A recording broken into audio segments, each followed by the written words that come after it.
na yung hagdan, oh, tapos na. Tapos na yung hagdan. Ang gagawin na lang ni Julie ngayon, may ginagawa pa sa doon sa baba.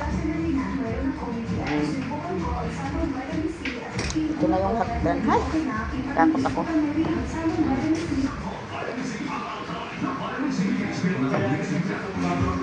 Yan na yung hagdan. Dito na yung hagdan, eh. Ayan. Kayang okay na yan dyan.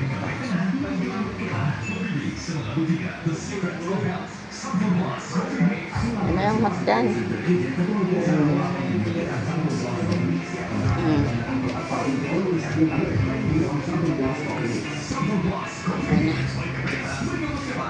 Ayan, ito na siya.